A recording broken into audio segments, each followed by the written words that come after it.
Is it possible, since the feminist revolution has brought some good to the world, oh, Dajjal is not a fool. Dajjal is someone created by Allah. Dajjal is someone who is programmed by Allah. It is not Shaitan who has created Dajjal, Allah has created him. And Allah has programmed Dajjal. Can Allah create evil? قُلْ أَعُوذُ بِرَبِّ الْفَلَقِ مِنْ شَرِّ مَا خَلَقَ. Say, I seek refuge with the Rabb of the Falaq,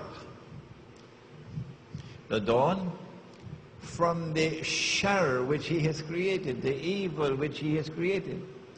He never created human beings as evil. لَقَدْ خَلَقْنَا الْإِنسَانَ فِي أَحْسَنِ تَقْوِيمٍ. Human beings have been created in the best form. وَلَقَدْ كَرَّمْنَا بَنِي آدَمَ. And we have honored the progeny of Adam. Human beings are not created evil.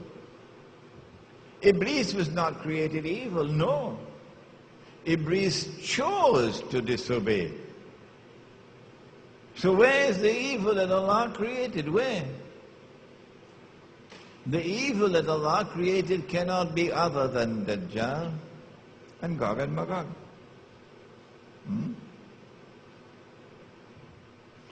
Yes, the feminist revolution does have in it that which we can identify as beneficial, as good. Tomorrow when we look at politics, we'll see that in the modern state, the modern secular state, there are aspects of the modern secular state that are commendable. And it is improper scholarship for you to simply condemn wholesale. Rather, you should discriminate between that which is beneficial and that which is harmful. But the beneficial part, the 90% that is good, is there so that the 10% that is poison can slip in. So don't pay attention to the 90% that is good and in the process ignore the 10% that is poison, because that is there to allow this to penetrate you.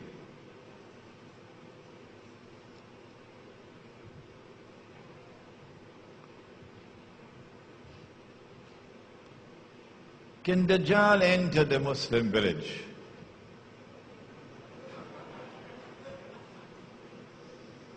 When Tamim ad-Dari met Dajjal on that island, which we said was Britain, and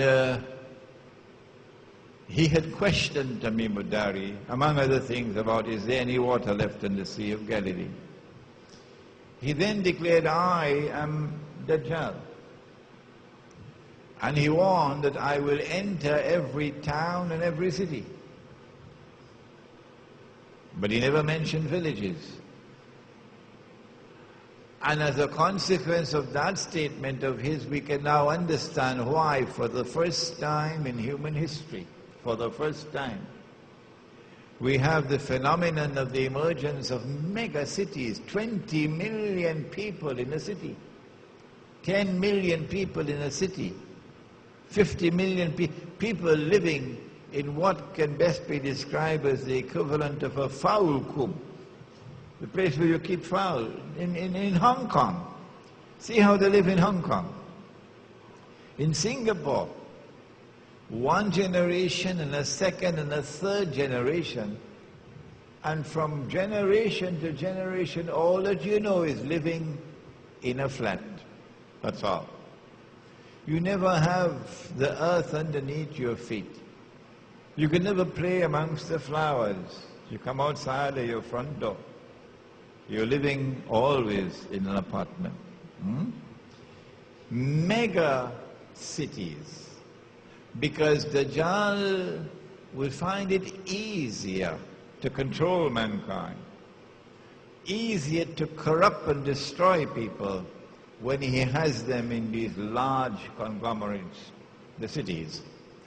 But if you move out of the cities to small villages, Dajjal is going to have a bottle of Tylenol tablets, headache tablets to take.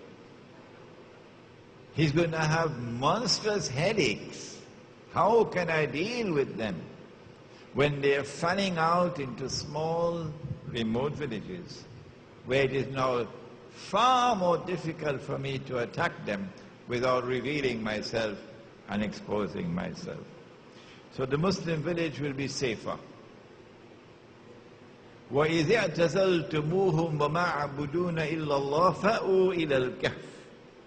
If you fan out into the remote countryside, and you do it for the sake of preserving your faith, يَنْشُرْ لَكُمْ رَبُّكُمْ مِنْ رَحْمَتِهِ. Allah will shower you with His mercy.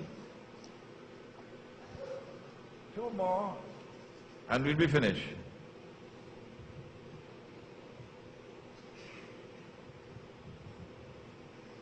The hadith on Sham and Yemen. Allahumma barik lana fi Shamina wa Yemena. We leave this question for tomorrow.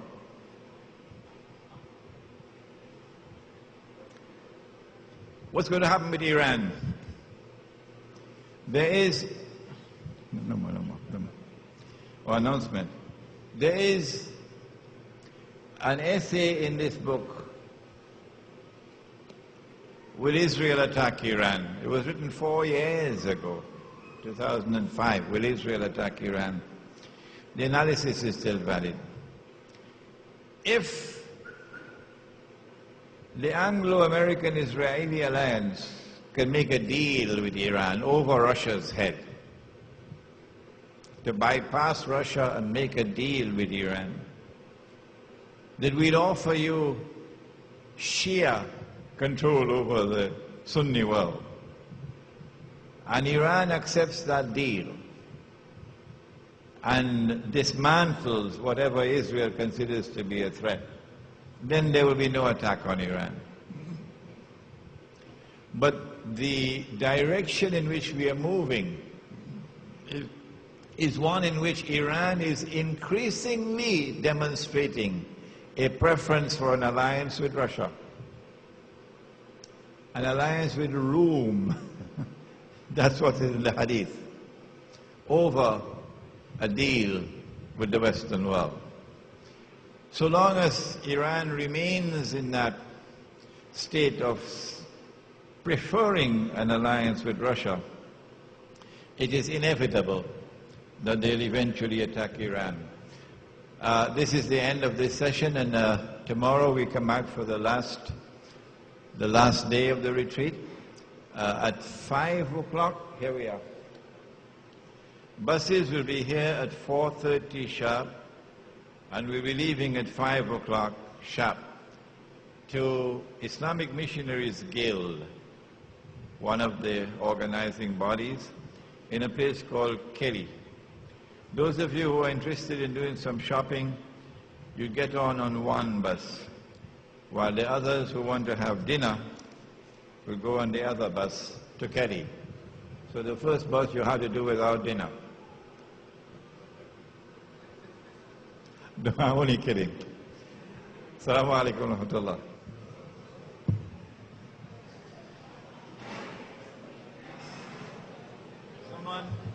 Someone left a wristwatch here?